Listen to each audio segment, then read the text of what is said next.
It's finally here. Disney Plus has just officially released the latest spinoff from the Star Wars universe, Star Wars The Acolyte. It's time to talk about it. Let's go. What's going on, everyone? Klepcx here for CritiX.com, and today we are here to talk about and review Star Wars The Acolyte. That's right, it is the latest spin-off from the Star Wars universe and fifth live-action installment series specifically made for Disney Plus, which stars Amandla Steinberg, Carrie Ann Moss, Jung Jae, and Dafne Keen, who a lot of us will remember from Logan. That's right, Star Wars The Acolyte.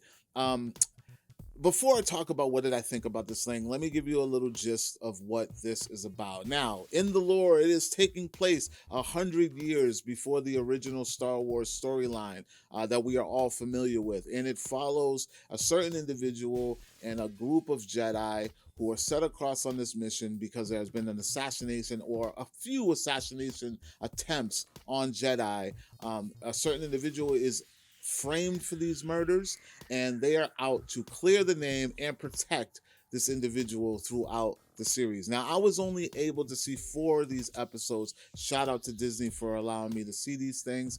And I gotta tell you, and I understand there are a lot of purists out there, Star Wars purists, who just can't seem to love anything outside of the original trilogy of this saga, this epic adventure that everyone has grown to love. But as a casual who understands the lore, who understands the storylines, who's been watching since I was a kid, since the originals came out, on to the trilogy prequels that came out, and then so forth, I can say honestly that this show, not movie, it feels very TV.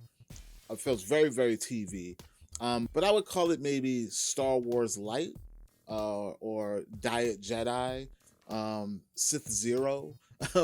But those are not like bad terminologies. Those are not bad titles that I'm giving it. I'm just saying that it's a lot easier to digest for those casuals or people who may not be into the overall lore or storyline of Star Wars, say like, the original trilogies, and trying to remember all that information. I feel like this is a gateway for a lot of younger generations and people who just wouldn't give it a chance.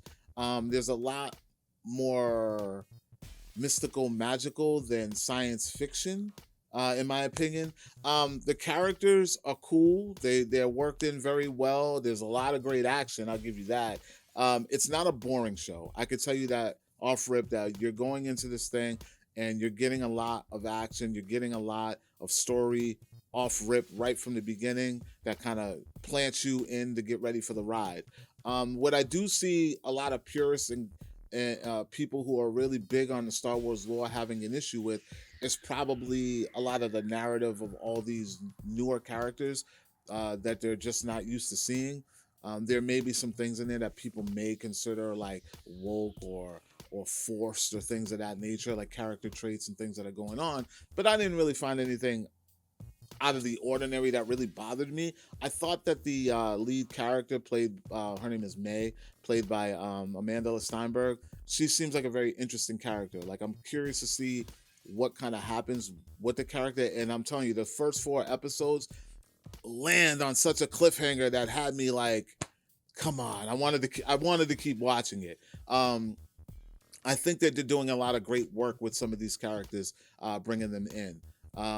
They're going to be shocked right off rip in the first episode because you're not going to understand what's going on the way it kind of ends, because I left me like, wait, but that's, wait, huh? But it was a good enough taste to keep you like kind of watching to see what's going to happen. I enjoyed episode 2 a lot more than episode 1 because it does a great setup of what the actual story is about and what's going on. But I'm telling you, that 4th episode is a little dry in the beginning, but that ending, man, that ending was enough to get me to come back. Like, I want to finish watching the series, or at least see what happens in the fifth episode after that.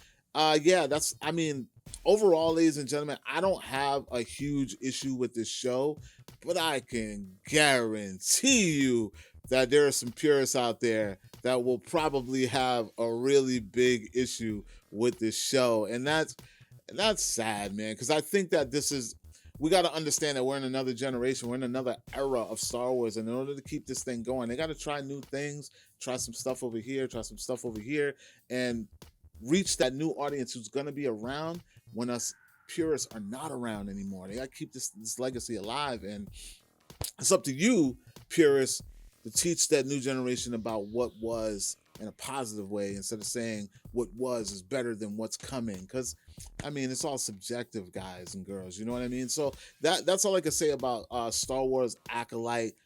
It's some of the same. It's a lot of the same. But character wise, trait wise, it's a little different. Maybe a lot. It may be hard to swallow for a lot of the purists out there, but I think that if you're open-minded enough and new and fresh to this thing, you may walk away with some stuff that you might really be interested in. Especially like the whole mystical versus science fiction factor. Like I found that fascinating, and I'm not even into that genre of stuff. Like I just thought that it was cool that they were kind of like introducing it in this way. Very adult teen, like the vibe of the show. Very teenager, very TV, but still a lot of action to kind of like digest. You know what I mean? It's pretty cool in that. So I'm interested to see where the rest of the show goes, but this is just me talking about the first 4 episodes. It was enough to keep me interested. I don't know where it's gonna go from there, but my interest is peaked. I want to keep checking it out just for the sake of Star Wars to see where they're going with this. Guys and girls, let me know. Are you super excited to watch Star Wars Acolyte? Did you know it was coming out? Did you not know? Drop a comment below, like, comment, share, subscribe, and let me know. And of course, for more movie news, television news, and pop culture, make sure you're checking out wearecritics.com. And I will talk to you all later. Peace.